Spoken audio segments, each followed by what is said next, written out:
इस वक्त दिल्ली एनसीआर में प्रदूषण की चर्चा हो रही है और देश में थार की चर्चा हो रही है। गाड़ी मजबूत है, अट्रैक्टिव है, लेकिन इस गाड़ी के साथ कुछ ऐसी चीजें भी जुड़ गई हैं जो इसके लिए एक नकारात्मक छवि, नेगेटिव चीजें पेश करती हैं। आज इस वीडियो के जरिए इसी मुद्दे पर मैं बात करूंगा, क्योंकि ये मुद्दा तब गर्म हुआ जब हरियाणा के जो पुलिस महानिदेशक है, डीजी पुलिस ओपी सिंह साहब, उन्होंने बुलेट और थार को लेकर कुछ बात कही है। जो बातें उन्होंने कही, आप कहीं पर भी चले जाइए जिसमें ओपी सिंह साहब वो बात कह रहे हैं, आप उसके कमेंट बॉक्स में चले जाइए, आपको ये मिलेगा कि तकरीबन 80-85% लोग डीजीपी साहब के बयान का समर्थन करते हुए दिखे। ये क्यों दिखा ये मैं आगे आपको बताऊंगा।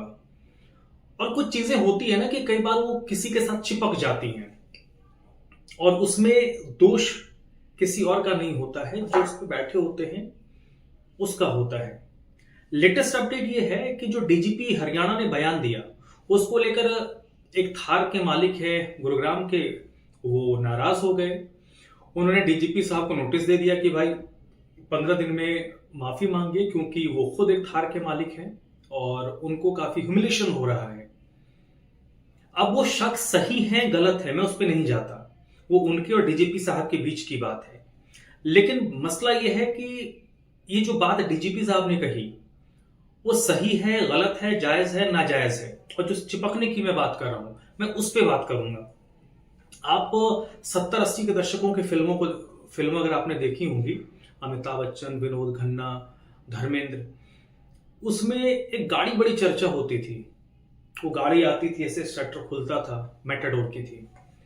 वो गाड़ी को फिल्मों में सिर्फ ये दिखाया जाता था कि विलेन ऐसा बैठा हुआ है, शटर खोला, उसने किसी को किडनैप किया, फिर उसको अंदर डाल लिया। तो उस गाड़ी का नाम हो गया था किडनैपिंग वाली गाड़ी। जब उस गाड़ी का मैन्युफैक्चरिंग बंद हुआ, उसके बाद मारुति की गाड़ी आई थी ओमनी, जो 2020 में मारुति ने उसका मैन्युफैक्चरिंग बंद कर दिया। मारुति ओमनी के साथ भी ये चीजें चिपक गई थी। वो 70-80 के दशक की बात है और ये 90s की बात है, जब मारुति भारत में आई, फिर ओमनी आई।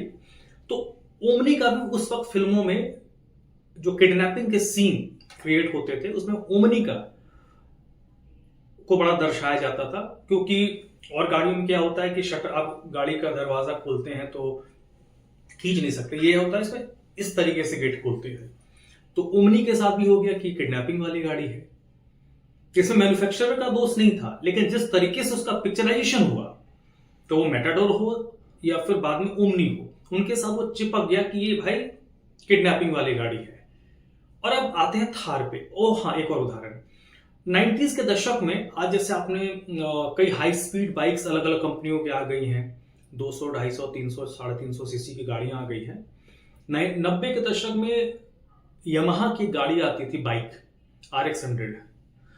वो भी उस वक्त यूथ को लेकर उसको लेकर बड़े क्रेजी हुआ करते थे। कहा जाता था कि लड़का है, स्मार्ट है, अपने एरिया में आपको अपना भौकाल बनाना है, स्टड डूड अगर आपको लगना है, तो लोग यमाहा की बाइक को प्रीफर करते थे। स्पीड थी, नई यमाहा का इंजन था, तो वो चीजें उसके साथ चिपक गई थी।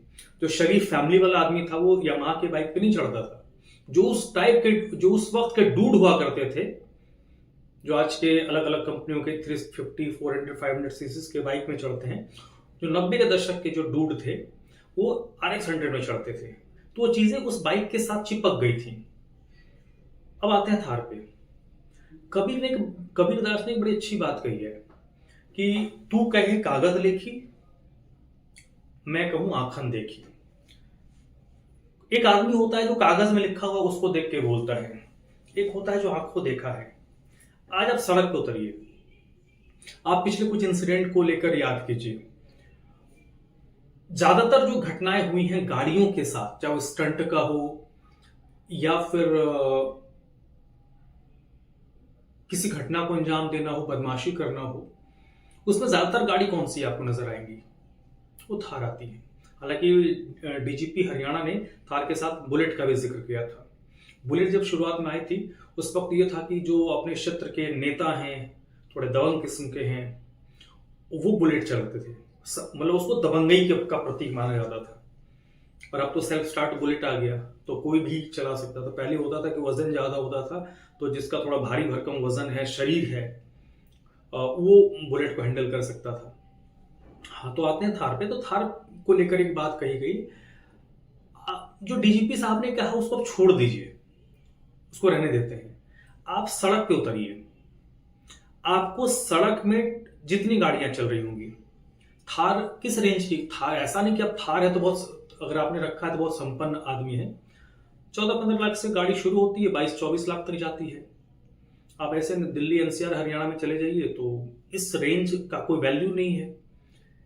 थार से लंबी, थार से चौड़ी, थार से महंगी गाड़ियां सामान्य तौर पर दिल्ली एनसीआर में चलती हैं, हरियाणा में चलती हैं। लेकिन उन्होंने थार का ही जिक्र क्यों किया? मैं डीजीपी साहब ने क्या क्या कहा, किसी XYZ ने क्या क्या, उसको छोड़ देते हैं। आप सड़क पे चलिए, आप सड़क पे कहीं किसी एक बिजी रोड पे खड़े हो जाइए, आप बस देखिए कि सड़क से जितनी गाड़ियां गुजर रही हैं, कौन सी गाड़ी है, हालांकि गाड़ी का दोष नहीं है, जो गाड़ी में बैठा हुआ है, जो चला रहा है, दोष उसका है। कौन सी गाड़ी सबसे ज्यादा ट्रैफिक का वायलेशन करती है, कौन सी गाड़ी सड़क पर सबसे बेतरतीबी तरीके से चलाई जा रही है, आपको जवाब मिल जाएगा। जितनी घटनाएं देश में हो रही हैं, विशेष तौर पर हिंदी पट्टी में, आपको साउथ इंडिया में चीजें सुनने को नहीं मिलेगी, तमिलनाडु, कर्नाटक में आपको नहीं मिलेगा। आपको ये उत्तर प्रदेश, हरियाणा, पंजाब, राजस्थान, जो हिंदी पट्टी है, वहां पर ये चीजें आपको ज्यादा देखने को मिलेंगी, सुनने को मिलेंगी। तो डीजीपी साहब ने क्या कहा, उनको, उनके ऊपर जिन्होंने नोटिस दिया, उन्होंने क्या कहा, कुल भारत में।